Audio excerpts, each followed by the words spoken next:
Vets crew, how are we today? It's be a fairly punchy one, and I am gutted that it's raining at fucking Sandown. This is such a wicked fast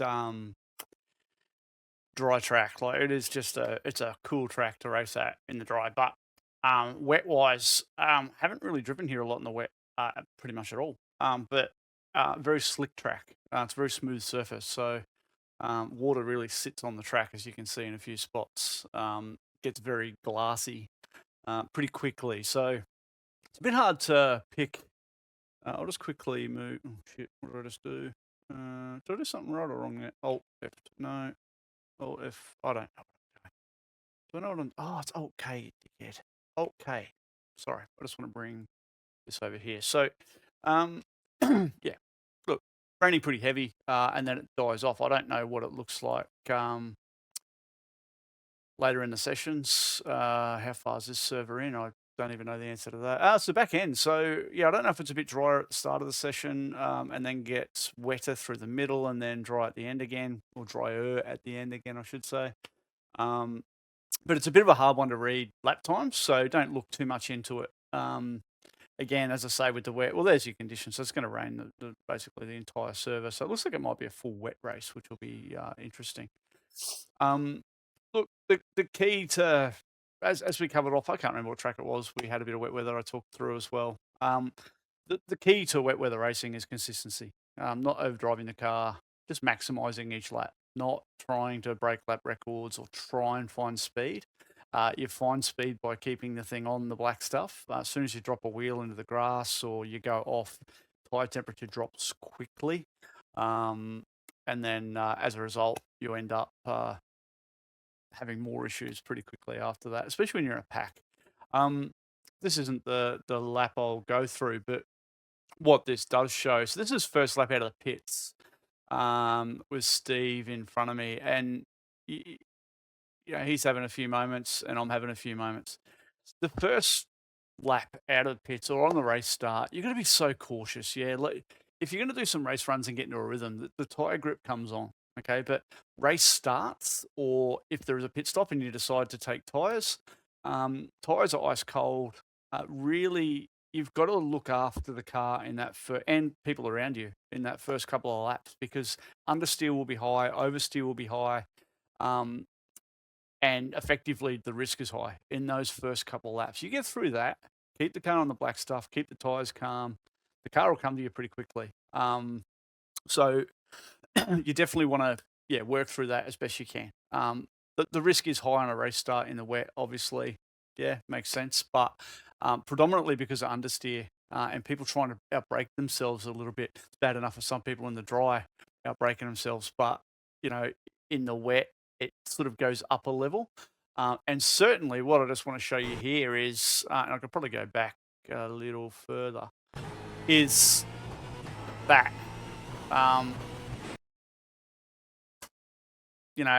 It's pretty intense, and the track is very wet.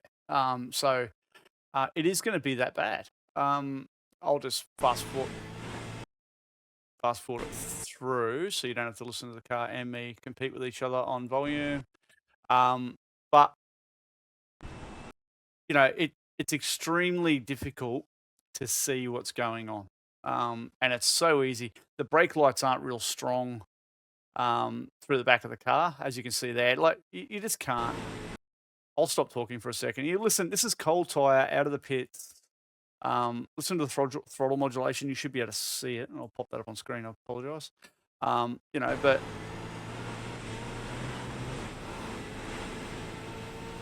I'm doing everything I can to hold onto the thing in a straight line. That's what cold tires do.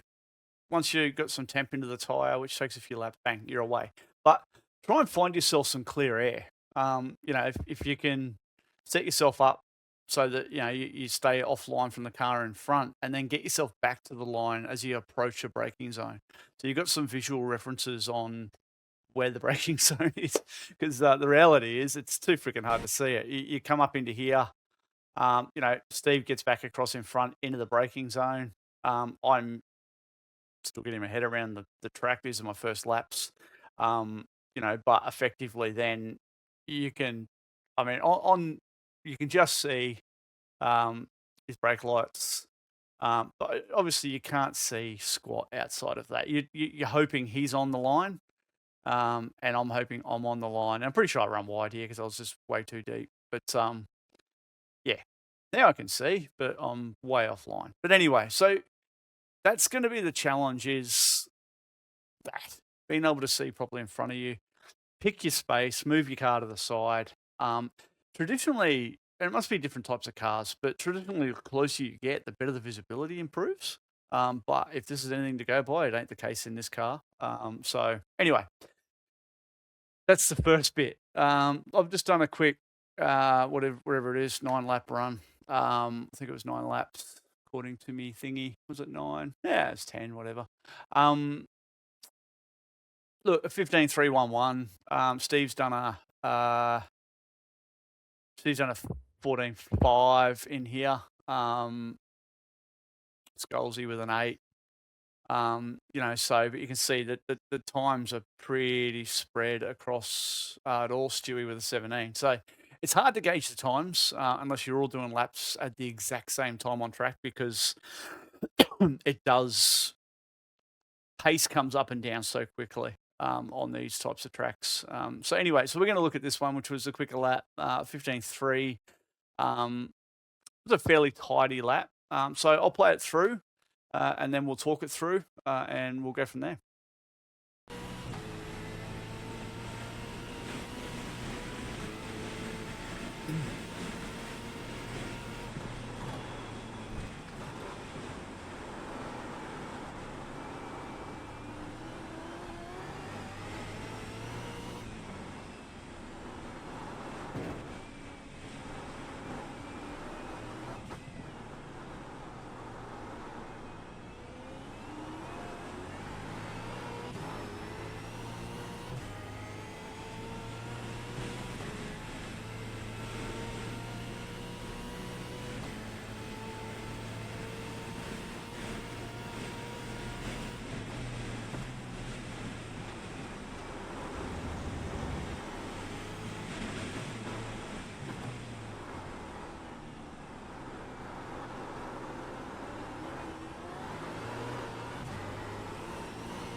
All right.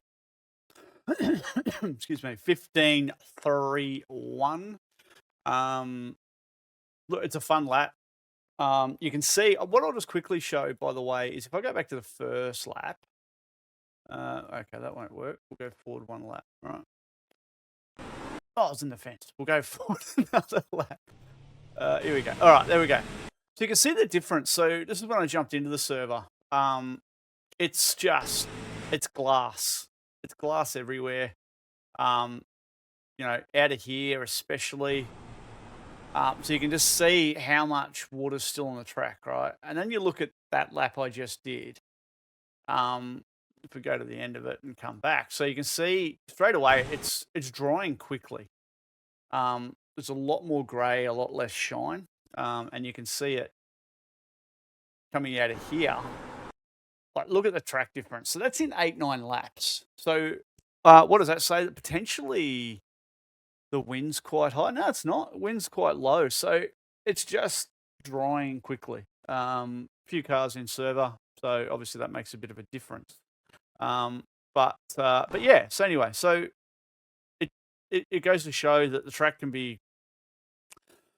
Was that the lap? It was the lap. All right. So now we can go back to here. So it can show that the track can dry out pretty quickly. So times can fluctuate a fair bit, and as you can see, it's drying out here. So if I kept doing laps, you'd expect everyone in this server just to continue to get quicker and quicker. Anyway, for those who noticed, 63.3 on the bias. I think I actually changed it during this lap. Did I change it? No, I didn't. 63.3 is where I'm at in the bias. Again, very early days. It's hard to say. I just find on a track like this with a lot of painted lines, winding the bias back helps a little bit, avoids that front locking, and helps rotate the car a bit. But you got to be very careful with it because obviously you can lock rears so much easier, especially if you're too aggressive on the downshifts. Sorry, I've got a bit of a cough. Better than yawns. But anyway, look, down into one. And tell me if I'm too loud this week because I have cranked the volume up on a few things. So, and I'm quite pumped because I did a 5K PB this morning. So I'm just full of energy. But look, down into one, it's very much dry line, and reason being, if we go on board, a lot of puddles here, but it's very dry. And, well, not dry, but it's that darker grey we're looking for. Yeah, so there's grip here. There isn't as much grip there. So if you want to brake in a straight line here, you're probably going to lock an inside left front as you're approaching the corner because there's all these little puddles. It also means you have to brake a bit earlier if you're out here. So I'm braking not too different to the dry line. So as you can see, sorry, I'll bring that back. So normally I'd be pushing up around here in the dry. Obviously speed's a bit slower because you're not coming onto the straight as quick. It's not too different, but it is a little bit slower. So braking early-ish, but to be honest, it's still a really good brake application. Like, you're at initial hits 70-odd%, I guess, and then you're up around the 80-odd mark, but modulating the whole time. Okay, so wet weather braking, you can see I'm modulating, especially as I'm getting towards any of this. I'm very wide here, so it's a bit risky. But as soon as you touch this, and I'll probably show you a lap. What lap would it be? It's probably the lap before this. We'll go back. Remind me to go back and look at lap 9, and I'll show you what I'm talking about. But as I come back across the painted surface, bang, off the brake pedal, right? Just a quick stab on and off. Because if I maintain that, what do we call talking here? Probably 70-odd%. If I maintain that across that yellow line, it's probably going to lock that front left. Painted surface, it's a bitch. So doesn't happen. So you can see back on the brake, and then I can modulate it nicely. A nice amount of trail on the way in, and with that rearward bias, I am sorry that I'm high here and signs get in the way. But if I'm any lower, you can't see the car, so it's kind of pointless. Getting up on the curb, you can use a little bit more than that. But just remember, each time you touch the grass, you're kind of cooling the tyre down a bit. So that might be beneficial later in the stint to keep a bit of temp under control. But yeah, sort of get up on towards the curb there and just let the car do its job. You can see there's still a lot of trail brake in the car. The next lap, for example, I was actually about 2/10 quicker out of here. So it's just a touch deep here, but still relevant. Back on the throttle, and you can see you're driving both pedals, go-kart stuff, out towards the curb, and you can get up on the curb. You see it's a little bit of a slide there. Look, stay inside of it if you can. You don't want to be up on it too hard, because it will avoid, it'll stop you being able to get back to full throttle. Not ideal, obviously. But back down into full throttle, plenty of grip there in third gear, it's fine. Into here, you're braking around about this point. So from an onboard, just past the end of the Ladbrokes sign, and it's a decent brake application, but it's not crazy. It's more about the turn-in point. So this one here, I got it pretty good. I was probably just a touch wide. You want to try and get the car up a little bit earlier here. Reason being, there's grip on this piece. There's more grip on this piece than what there is on the shiny ripple strip. There's literally, by the way, one ripple strip on this track that has grip. Every other ripple strip, lack of grip. But if you can get the car hooked onto the inside here, there's a bit of extra grip on that concrete. So yeah, shoot a little bit more in if you can. And then same here, you want to get the car back up over the top. And you can just see what I mean by I'm a bit deep. If we just follow this back through again, because I just missed that line, just a smidge, you see the car just drifting out. I'm having to keep the car turning back, all the way to here. I'm still turning right. So you just want to try and straighten that up a little bit nicer, which helps the exit of this piece. But flick the car back up and over the curb. I'm third gear through there. Reason I'm third is that obviously the more you go down the gears, the higher the rev range, the more the compression locking in the rear of the car. In the wet, not ideal. So I'm carrying third gear instead of dropping to second. I run third in the dry anyway, so it's no different. Out to here, obviously this curb is slippery as fudge. But still able to get back to the throttle a little bit before it, but I came out of it pretty quick once I was up on that curb. Don't want to risk it.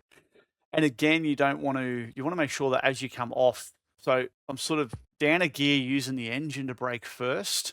And then once the car's settled a bit, you feed the brake in and turn the thing in. Rotates pretty well here. There's a bit of a puddle on the inside there. I was wide here. You want to try and get up on top here if you can, just to square the exit up. But because I was up on that curb, and like I said, that translates to this spot here. Okay, so if I was a bit more angled across, right, that just opens this whole section up a little bit nicer for me. But because I was a bit narrow there, that then puts you a little bit wide here, and it just delays everything. Because if you're trying to fight the car up on that curb, you're backwards into the freaking tire wall. So yeah, you've just got to be patient once it's up on a curb, settle it down, and then focus on the turn in. So I think I've talked about that before. That if you're in a spot where the car's not comfortable, don't fight the thing to try and get it to still do what you want it to do. You've just got to kind of let the car relax. It was really good actually talking to Wayne about it after Oran Park. He had the same mentality about a couple of times he ran a bit wide coming into turn 9 and sort of got the thing out on the ripple strip towards onto the grass basically. And even in his words was like, if you try and hustle the car back, it's just going to make it worse. As opposed to you've made the mistake, what do you do to correct that and slow the car down? Then worry about the next bit. Instead of going, shit, I've got to make the apex now, and it all goes to crap. So that's just my 2 cents. So get the car rotated in. Like I said, bit wide there because of that whole flow. Second gear. Now, this is a spot that you are looking for the grey stuff, okay? And as the track dries out, this changes dramatically quickly. When I first got in the server 9 laps before this, this shine was all the way here. So you had to shoot the car hard over to the left to get onto the grippy stuff. You have to do it. It doesn't make sense to go from here all the way to here, but there's so much more grip there. You can get on the throttle full, and yeah, you just got more grip. But you chase the car to where you can as early as you can. And there you can still see it's a bit shinier here, but I'm able to get back to full throttle, so you can kind of maintain that. From here, it's more about making sure that you get through this kink without the car. If you're really narrow here and try and get through the kink, the thing's going to snap sideways. So you really got to look at the radius on the corner and make sure that you can keep the steering wheel as straight as you can so that it doesn't light the rear tires up. Pretty important. So you can see I get the car out to sort of 3/4 track. And then I focus on getting the car turned in fairly early. And like I indicated earlier, stay off the curb there. On the dry, you can easily attack that. But flat here, whereas you noticed on that out of the pit lap, it was a lift and then it was sliding all the way out of this section. That's the difference Tyre Temps makes, yeah. So flat all the way through there, happy days. Now up into here, braking around about just on from an onboard point of view. Let's go there. Around about the 100 board, okay. As the track dries, you're going to be able to brake deeper and deeper. As it gets really wet, you're going to have to bring it back a little bit, okay. So don't take what I'm doing right here as Bible. It will change as the track gets on. Now we talk about the one curb or one ripple strip that actually has grip, ladies and gentlemen. It's the one you wouldn't expect. This bad boy, because it's so serrated, there's no water on top. Okay, so there's actually a lot of grip on here, and you can pick up the throttle quite early. So effectively, you're driving it like you would in the dry, just much lower speed. But yeah, so get the car pitched in nicely and get the car up on the curb, and you can really feed the throttle on. You can see it's not even sliding; it's actually helping rotate the car, and that's because those high bits. We could probably do a bit of a look see at this like we did with Oran Park, but So you can see that, they are really quite high, and so you can see the drop off there, yeah. The beauty of that is that the contact patch for the tyre is quite low, so you can see there's a couple of shiny spots, but this section, actually, it's probably a good example there. It's dry because the contact patch is so low, the hot tyre is just skimming across the top. So there's actually quite a fair bit of grip there, and I encourage you to get on that curb. Most of the time I would say stay the hell off them, but that one you can. Now this one here is probably the slipperiest, and that's because of the puddle that's sitting on top of it. You can see it's a bit drier there, but there's quite a lot of moisture on top of the curb, and then off the back, it's very slick as well. So I'll stay on. Oh, I can stay off. I can go off the steering wheel there, but you've got to be really careful. You need to pitch the car in early because you need to get over this. It is faster, but you've got to be really careful with your throttle input and your steering input. And you certainly don't want to be braking whilst you're up on top of this because it just understeers like crazy. So if you're trying to carry too much speed here and you try and get too much of this curb, or you're too wide and try and use the curb, it's going to spit you straight into the grass up ahead. That glorious stuff up there. But yeah, certainly want to try and focus on getting the car. So a downshift is what I've done. I haven't jumped on the brakes. Wait for the car. So you can see straight away it's sliding. Like you think about out of here, I'm actually back to full throttle there. So it's mountain for a moment, yeah. But back to full throttle, actually back there for a little while. Car's gripped up, and then as soon as you come off this, now watch it as it drops off the rear there. Now that's the engine braking. Bang, it starts to slide in the rear. So keep the car nice and square as you come over it. And from a onboard point of view, you really want to be, so you can see I'm sliding already. From an onboard point of view, you can see how much lock I kind of put in the car, and it's not really steering. So you want to keep the thing pointing so that you're shooting here, trying to avoid that little curb, because if you're over that curb, it's going to upset the braking on the front left on the way in here. Yeah, because it's in the air when you're braking, it's going to lock as soon as it touches the ground. So nice and straight. I had a moment. Back on the brake. And again, we talk about, so I had a moment, but I didn't react to the brake pedal. So you can see I'm a little bit sideways. Instead of maintaining that pressure, I come out of it, settle the car down, grab a gear, and let the engine do a bit of braking for me, and then get back in the brake once the car's settled again. Yeah, so you've got to drive to the moment. Not every lap's going to be perfect, certainly not in the wet. So nice amount of trail out. Avoid the yellow line, avoid the curb, obviously, because it's slippery. Get the thing rotated in nicely. Use a bit more curb there if you can. Reason being that if you can get on the curb harder here, you can see it's grayer earlier on exit. So the narrow, the tighter you are here, the more narrow you are. You're out of the slippery stuff, and you can get back on the throttle a little bit harder. It's the old point, shoot, steer, and go. So here I'm sort of having a bit of a slide in a moment, but I'm trying to get the car back as best I can to some grey stuff, whilst trying to maintain as much throttle as you can for as long as you can. So 90 odd %, and then bang, yeah, I'm happy. Can get back on it. You're chasing. The luxury is you've got some grey here, so you can kind of run race line here. If you're trying to run around the outside, it's going to be a bit hairy for you at the moment. You can see the dry line of the left side tyre starting to appear as well. And then just float the car out.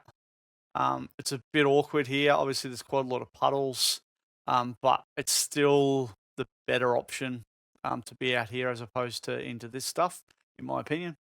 And you're braking where I was braking. So you're braking back sort of around the 80 or around the 100. There you go. So from an onboard, it's probably more like an 80. But is it almost windscreen wiper? It's not. But not a big brake. It's kind of there, but it's not. I'm using the engine to do the braking, and I am going to second. Now, I'm not comfy with that. I think the more laps I do, I'll transition to third. For the same reason I talked about earlier, that second gear into here is a lot of engine braking, a little bit of compression in the rear. So you're running the risk of locking the rear and sliding the car. So I would say third gear is the better option here, and really attack the front curb like that. As I said, there is a nice amount of grip inside, but you can see the amount of water. It's actually a significant splash. I don't know if this will work or not. I haven't got that button, do I? But there's a lot of water sitting in there as opposed to up on top. There's not a lot, so it's definitely get the car over that curb. Yeah, look at that water. Look at it spraying out of there. So there's a big puddle on the inside. So what that means, if I just dock this for a second, is that if you're trying to just get on the curb, or you're just on the outside here, is that you're going to have that angle. The car's not going to want to turn. Plus, you're in the puddle. So really focus on getting up and over as best you can. Back out with the docks. And then you're sort of mid-track, just floating the car in. And again, get the car rotated in. Nice and tight on the curb. There may be an opportunity to get across here, but I doubt it, especially with the wet. And then you want to try and narrow this exit up, sacrifice a bit of mid-corner speed so that you can get in on this stuff here. Obviously, we go from a gyro, so you can see it's very, very puddly and wet out there, and there's this beautiful drier patch in the middle. So if you can get the car rotated in on that, it means that you can get to the loud pedal pretty quickly. Considering it's wet, it's surprising how quick you can get to the full throttle there.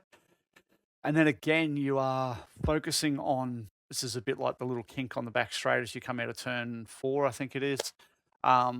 You're focusing on just squaring this up and not fighting the car around the corner, so that you can just stay on the throttle. You can see it's a little bit of steering inputs, not a lot. So yeah, that's a wet lap of Sandown. I reminded myself to remind me. So if we just go back to, I think it's this lap. So let's just see if it is.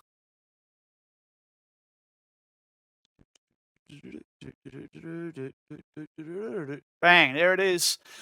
So this is what I talk about. So if you look at it, I come in here, braking, and I didn't lift. And bang, straight away, we can go gyro. You ever feel like a gyros when I see that? Okay. It's the smallest lock, right? Bang, right there. But that little lock, boom, there it is. Right on the yellow line, like a flop. And you can see there's actually a little puddle there. So if we go far chase, I think it is, the smallest little baby puddle. So that's where it starts locking. So you can just see the moisture on the line versus off. It's actually a really good shot because you can genuinely see how much water is where it starts locking. So that's pretty cool.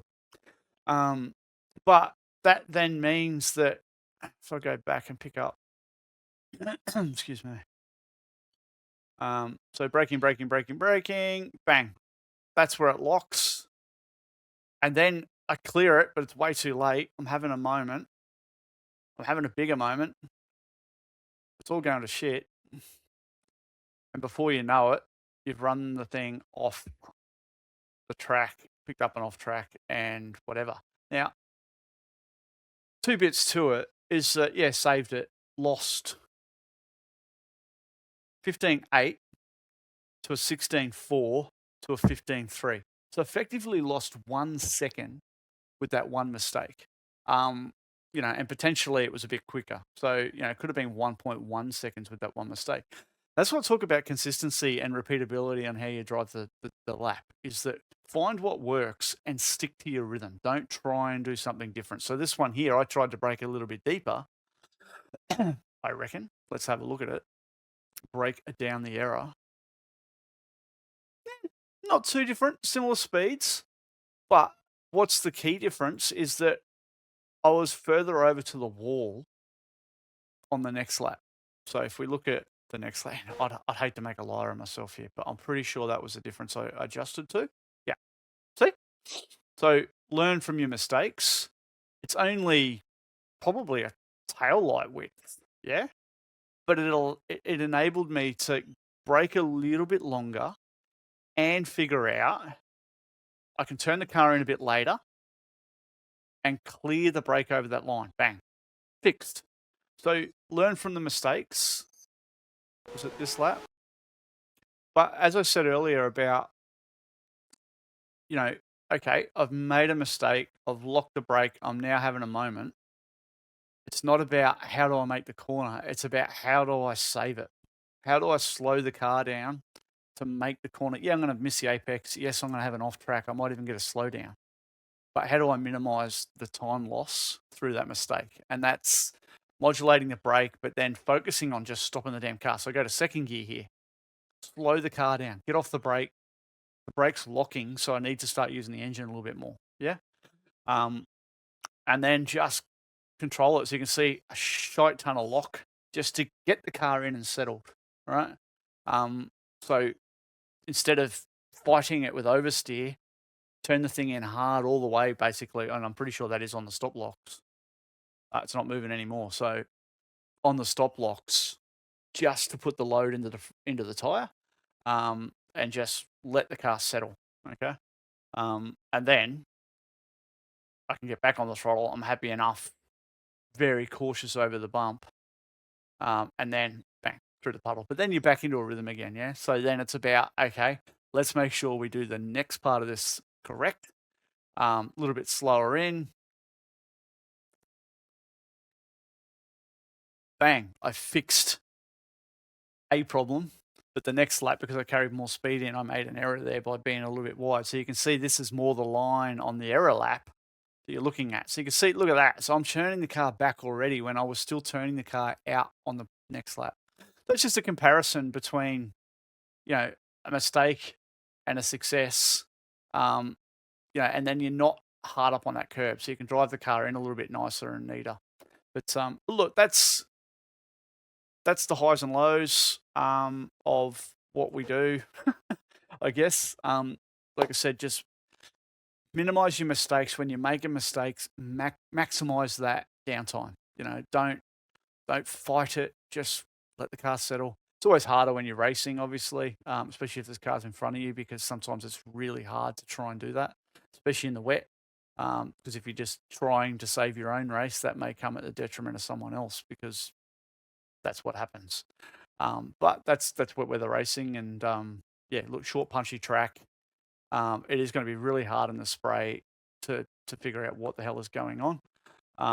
But yeah, it's a bloody good track, same as Oran Park. I hope if you're still here watching at this point, by the way, what do you think of Oran Park? I know it's easy. I had a good result. I had a P2, but and when you're racing in clean air and things like that, and it's easy to say it was great because it was bloody good fun and it was so good to be at that racetrack.